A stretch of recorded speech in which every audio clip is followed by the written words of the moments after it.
G'day everyone, and on today's episode of Nolsey's Outdoors, we're going to be doing a compression test on my 3.4 litre V6 Toyota Prado. This is going to be on the 3400 5VZ FE motor, which is a 6-cylinder V-oriented fuel-injected petrol motor. This is a pretty similar process on any other model of car realistically. You just need to know what size of spark plug socket you have for the tool, obviously, and then you just need to know how to do. Basically, you just need to know how to change spark plugs, and you should be able to run this test yourself at home. Okay, so the first thing I want to do is get the car up to operating temperature, and we're basically there on the just below the halfway mark for my 5VZ.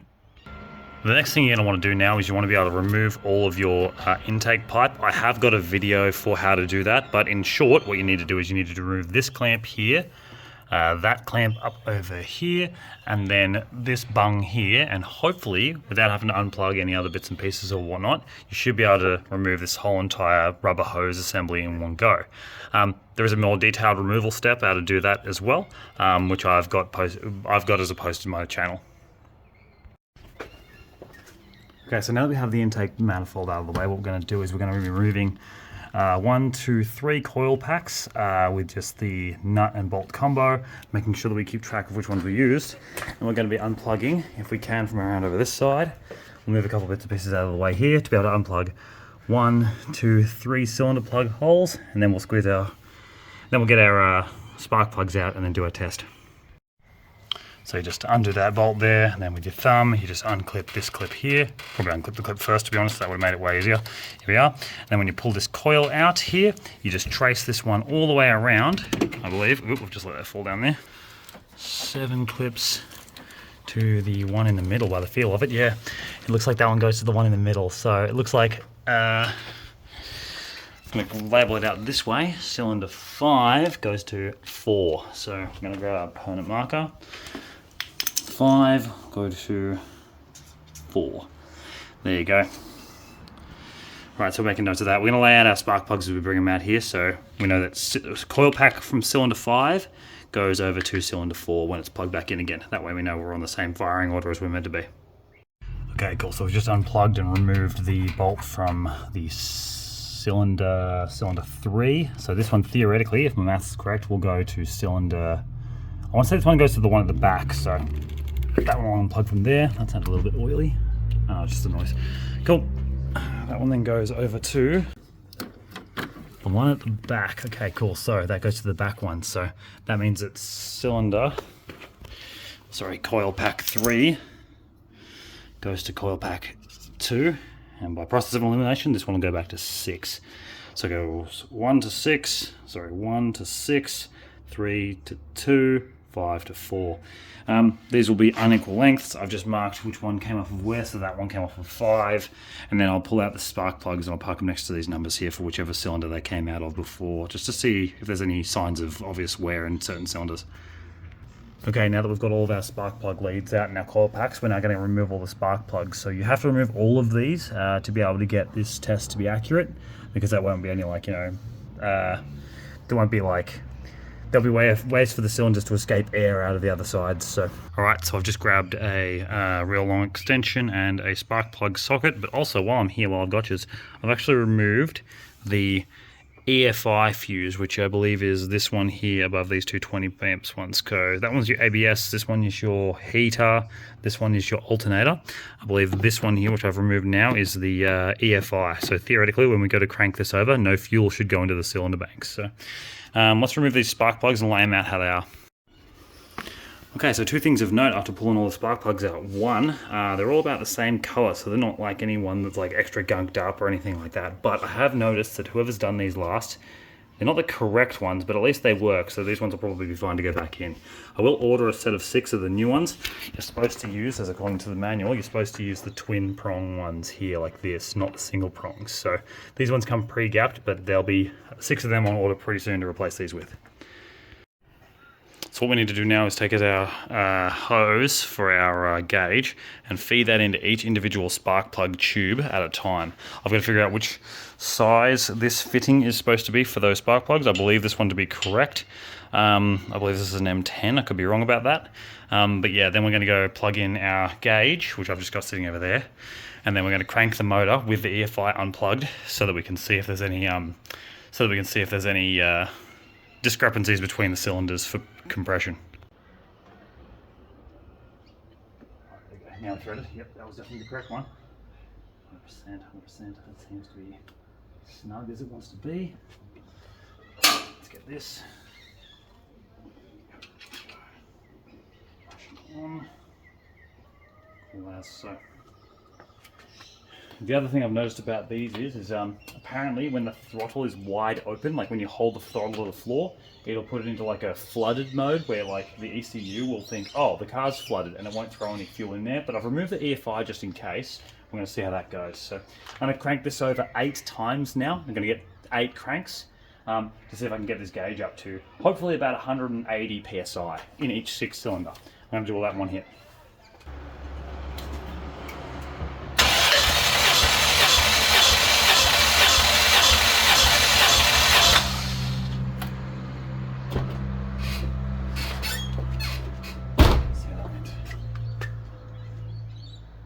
So yeah, we've got about 190 psi on that one there. So we're going to now move on to the next one. First, just going to release this. There you go. Then we're going to move on to the next one. Okay, so that one landed at basically the same spot, around the 190, 195 sort of mark. The reason I'm doing this super fast is because you need the engine to still be hot while you do this to get the most accurate reading. How's that one? Okay, so this cylinder here is rocking at about 200. So it looks like we've got 190, 195, 200. They're all within 10 psi on this side. Let's find out.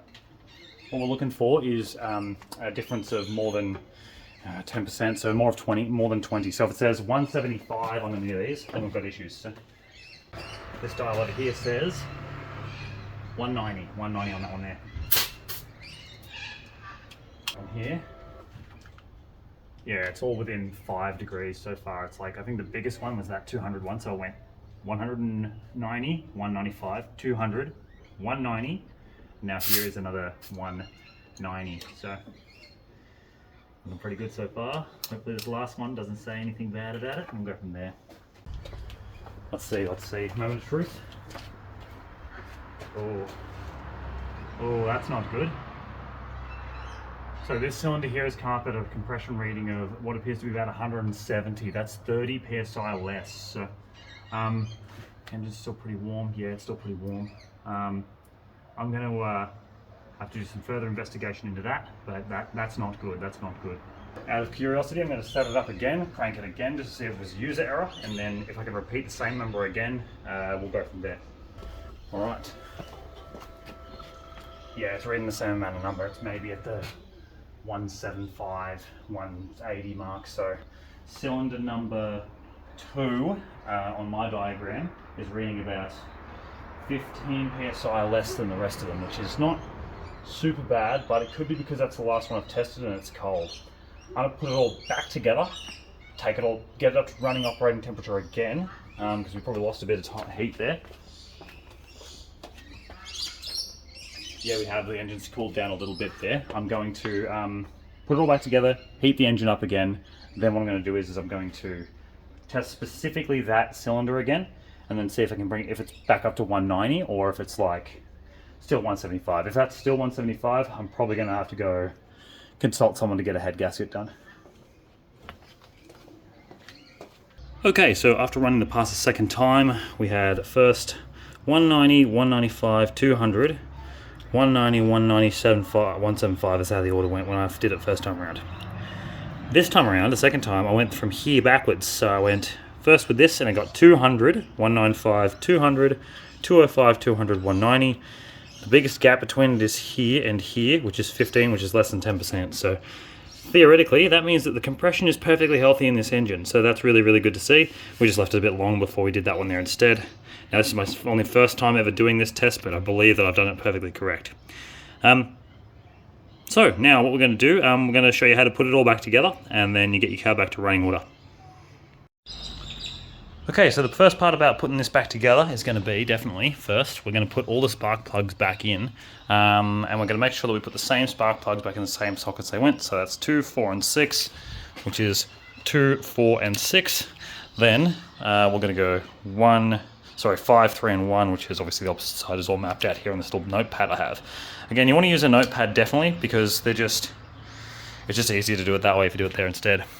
Also, this has got a spark plug socket on the end of it, but to prevent it getting stuck in the tube when you're trying to move this extension out, what I'm going to do is I'm going to tape the spark plug socket to the extension, hopefully with a bit of electrical tape or whatever I can find laying around, just so it's easy to pull it out when I'm done with it. So, alright, cool. Let's put the spark plug back in and then go from there. Yeah, that ought to do it. Now we're going to put all these back and then we'll go from there. Okay, so now that we've refit our spark plugs, what we're going to do is we're going to just quickly grab our EFI fuse here. It is a Denso, what appears to be a 98987020012 12-volt relay. That goes back into this front one just here where it came from. So that just plugs into there like so, and that should be our EFI fuse. So that should be all sweet again. Okay, so the next part is actually refitting our coil packs and spark plug leads. So we're going to grab the number 1 coil pack, and we're going to feed that from number 1 over in the back over there over to number 6, the front over here, using our little spark plug lead guides as well too. So we're going to cable manage this as best we can, but as long as we get these into the correct ones again, that'll keep consistency in the engine bay. So number 1 just goes down into that socket down into there. Here we go. It just goes on like that. Then we can plug that little plug onto there like so. Oop. There, clip done. Then we've got a little bolt, 10mm, that we're going to chuck onto that little bolt hole there to hold all of that down. Then that tube there can slot into there. Bang, plug. This one doesn't screw down or anything, it just plugs in like that. You'll feel it clip onto the top of the spark plug. Then this can go up here, tidy this up a little bit here, there you go. Move that around there. And then we'll clip all these down after we've laid them all out, just to give us the best cable management. So I've just got our 10mm bolt, just goes back down into there, and threads into the adjacent thread for this coil pack here. Just do that with your fingers first. And then, once we've done that up, here we go. Done, yep. Then we just grab our 10mm and just nip that up. Oh wow, that's embarrassing. Done, that's all it needs to be. It doesn't need to be any more than that. That's solid, that's not moving anywhere.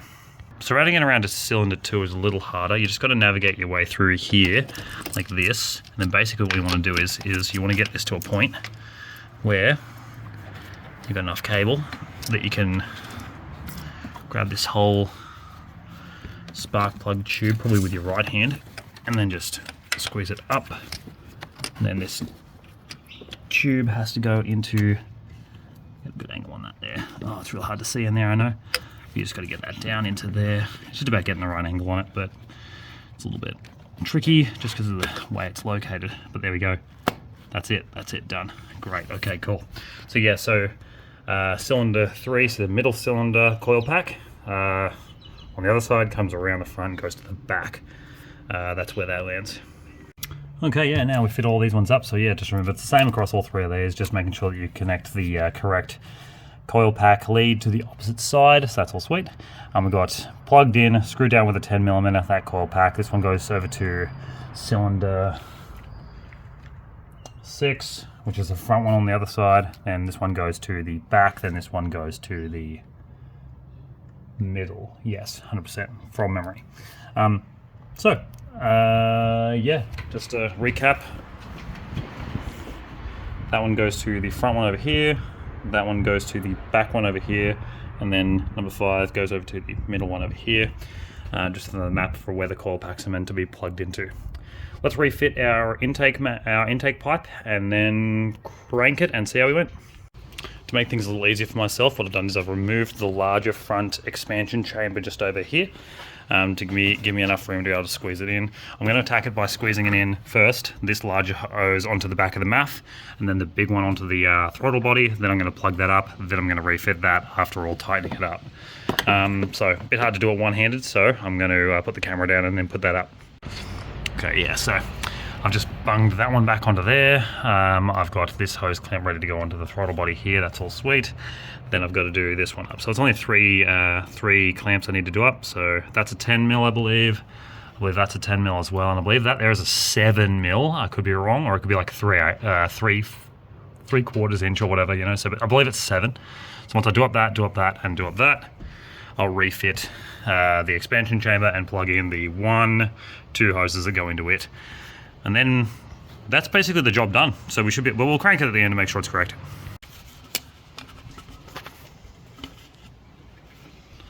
Okay, now just to fit the expansion chamber back into its home, that just squeezes into there with a bit of gusto. Here we go.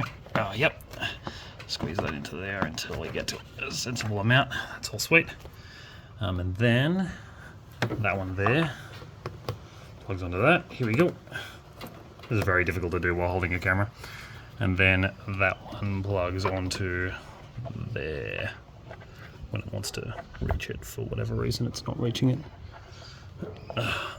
That goes onto there. Great, okay, cool. Now I'm going to do that one up and then we're going to crank it. And there you go, once again it's running, so that's all sweet, purring like a kitten. Yeah, it's not a difficult job to do. It shouldn't take you any longer than maybe, I don't know, 30 minutes to be able to do this job realistically.